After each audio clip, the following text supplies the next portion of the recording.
Teorias, teorias e mais teorias. Hoje nós vamos falar sobre muitas teorias.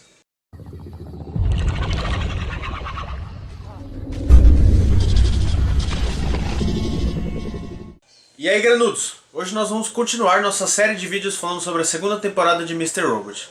Então é aquele negócio, né? Se você não assistiu ainda o episódio 10 da segunda temporada, vai lá, assiste e depois você volta aqui pra gente bater um papo, beleza?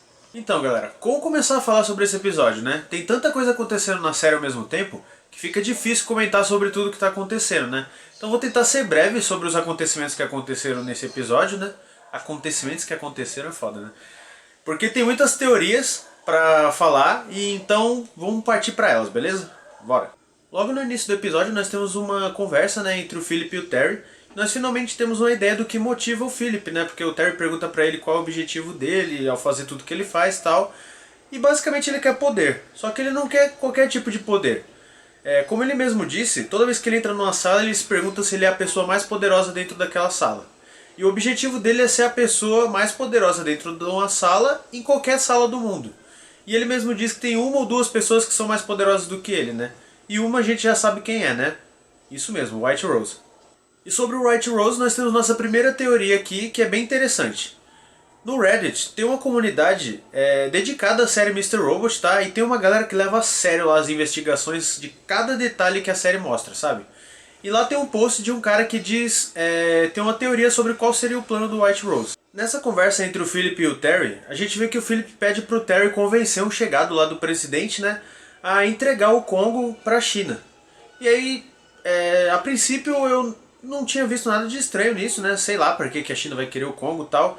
E na teoria desse cara aí é o seguinte, o Congo ele é rico em um mineral chamado cobalto. E esse cobalto é usado para fabricar bombas nucleares. Mas não é qualquer tipo de bomba nuclear, é aquele que eles chamam de bomba suja, sabe? Que quando explode, além de matar as pessoas no impacto, né, ela deixa inabitável o lugar onde ela caiu, sabe? Tipo, é muito radioativo e tal. E qual a ligação com o White Rose em tudo isso, né? Bom, a gente vê que ele tem um interesse muito forte naquela Washington Township Plant, né?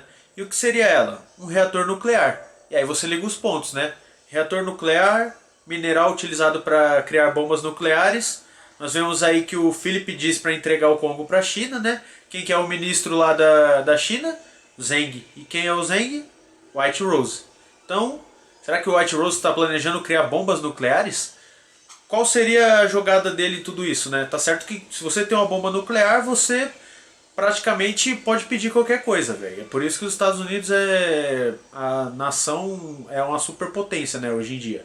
Então seria esse o plano dele? Vamos esperar pra ver, né? Mas é uma teoria muito boa. Eu vou deixar o link aqui do post, caso você queira saber mais, né? Só lembrando que o post está escrito em inglês, tá? Mas é bem interessante, vale a pena você dar uma lida lá. Então, bora pro próximo assunto. Vamos agora pra Joanna. Bom, no final do último episódio a gente viu que ela estava esperando o Elliot, né? Lá na casa dele. E o que ela queria pedir, né? Pro Elliot descobrir onde que o Tyrell tá. Ela pergunta aonde ele tá, ele diz que não sabe. E ela diz que ele vai ter que ajudar ela a descobrir onde ele tá e entrega aquele telefone que ela recebeu, né? Então após o pedido dela, né, ele vai lá com aquele segurança queixudo lá pro apartamento dele.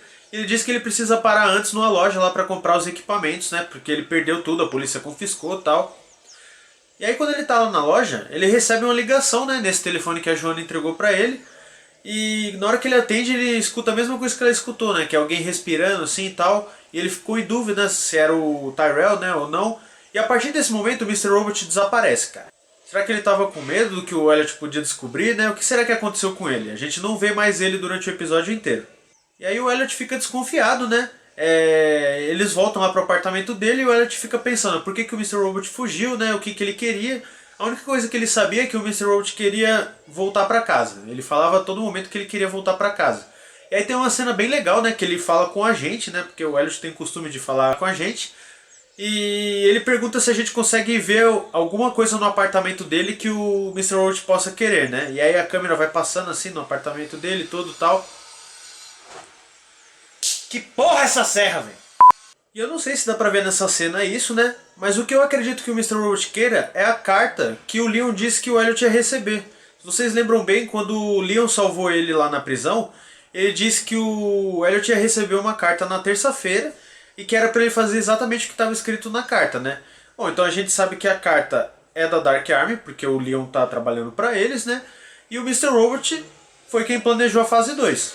Então é óbvio que ele tem algum interesse no que está escrito naquela carta, né? E depois de várias mutretas lá, o Elliot até dá uma de MacGyver, né? Criou uma antena Wi-Fi lá mais potente com um pote de Pringles lá e tal. E ele descobre o endereço, né? Da onde está vindo as ligações lá daquele telefone e tal. E o segurança fala pra ele que não é possível que o Tyrell esteja nesse endereço aí, fazendo essas ligações. E ele vai embora. E a gente fica sem saber no episódio o que é esse endereço, onde ele está exatamente. Eles não dão nenhum tipo de resposta pra gente. E aí que entra o Reddit de novo, né? Tem um cara lá que mora em Nova York e ele foi até o local que estava marcado lá, foi ver o que tinha nesse endereço, né? Eu vou colocar as imagens aí que ele tirou umas fotos, né, lá da rua e tal, vou colocar as imagens aí para vocês darem uma olhada. E esse endereço fica numa parte rica da cidade, né? Então tem vários prédios, construções, assim, tem uma parte da rua que está em construção, né? E uma coisa muito legal também que apareceu é essa van aqui. Repara no E no nome da empresa, velho. Será que te lembra alguma coisa? Bem estranho, né? E aí o que uma pessoa fez? Uma pessoa ligou, né? Descobriu qual é o telefone dessa empresa aí e ligou pra lá pra saber se eles tinham alguma relação com a série, alguma coisa do tipo. E o atendente lá disse que não, que a empresa já tinha uma história de 20 anos, já existia 20 anos, né? E que era uma empresa de construção e tal.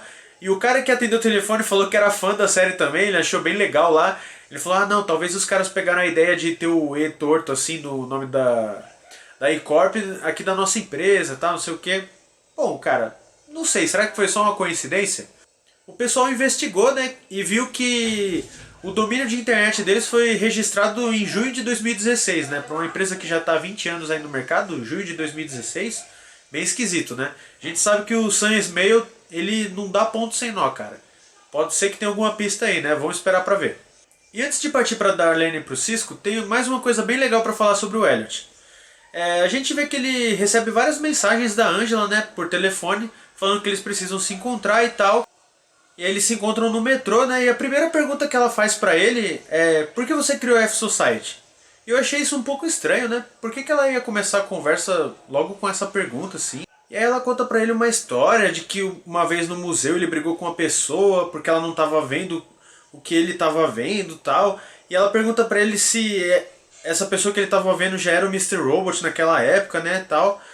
E a reação do Elliot para essa pergunta, véio, é muito interessante, velho, porque você vê no rosto dele um misto de surpresa, de negação. E tem uma teoria também, algumas pessoas acreditam que o Elliot tem uma terceira personalidade que a gente ainda não viu qual é, né?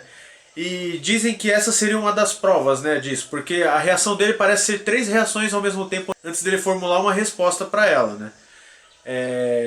Mas assim, eu não sei se eu acredito que ele tem uma terceira personalidade, cara. Acho que usar o mesmo plot twist na segunda temporada seria um pouco caído, né? Não sei. Mas eu vou colocar aí a reação dele para vocês tirarem suas próprias conclusões.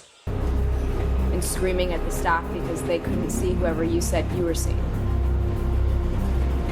Was it your dad then too, or was it someone else?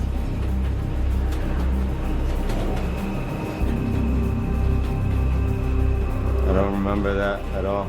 E depois que eles terminam a conversa, né? O Elliot se levanta lá, vai se despedir dela, ele beija a Angela e na hora que ele abraça ela, parece que ele nota alguma coisa, né, no corpo dela, assim.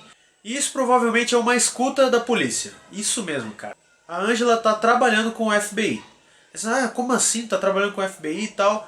Cara, tem várias pistas aí e vamos para mais uma teoria. No episódio passado, a Dominique disse que já estava sabendo da Angela há muito tempo e que ela estava de olho na Angela, né?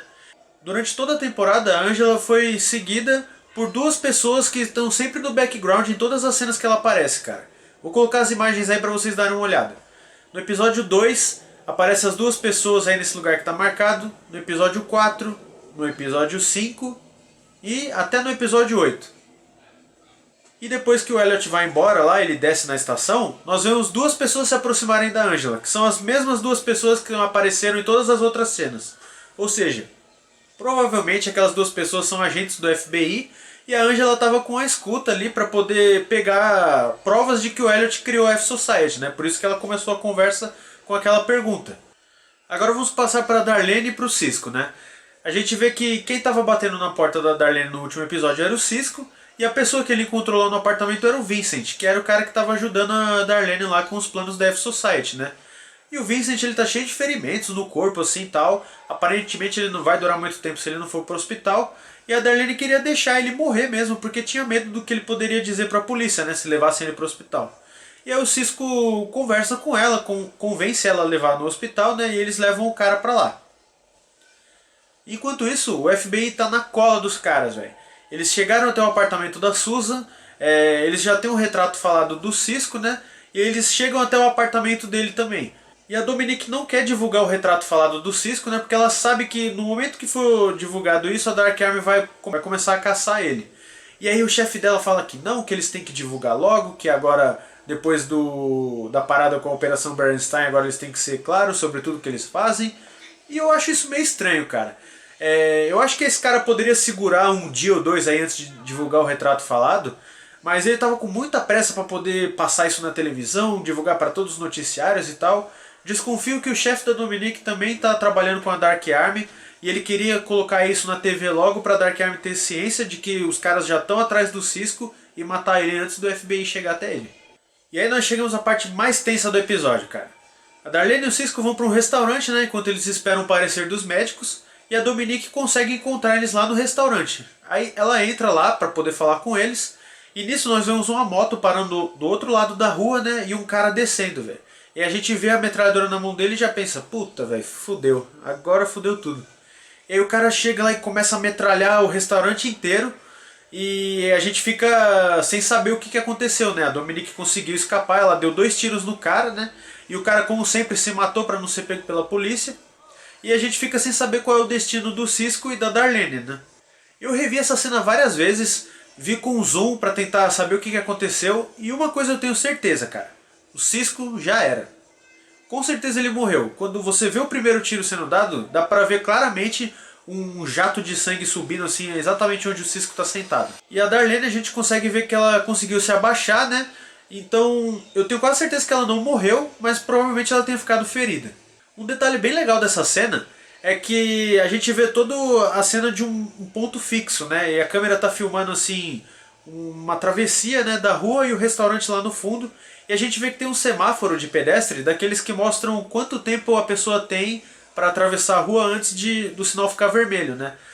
E se você prestar atenção, você pode olhar aqui o cronômetro ali do semáforo, ele chega a 0 exatamente no momento que o cara começa a dar os tiros, velho. Eu achei esse um detalhe bem bacana, assim, esse tipo de coisinha pequena assim que eles colocam na série nunca deixa de me impressionar, velho. É muito legal isso. Rever a cena aí que é muito bacana.